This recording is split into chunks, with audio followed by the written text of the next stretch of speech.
So the stage gate process basically is just a connection between a series of stages or phases of the product development process. It's a very methodical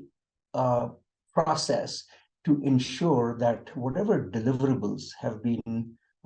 assigned to each particular phase or a stage are reviewed and met at the gate that it is associated with, right? It allows the team to basically assess the results of the deliverables, allows them to make the right decisions, and allows them to proceed along the path. What can go wrong is really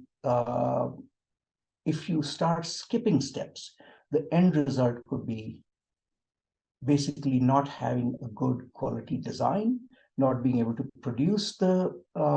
products the way it should be produced, not getting costs in the guidelines that were established earlier, and basically have, it has caused in many cases, uh, basically scrapping material, having very heavy uh, costs associated with that at the time you start volume manufacturing. So going through the steps, assessing the risk, assessing the completion of each stage is very critical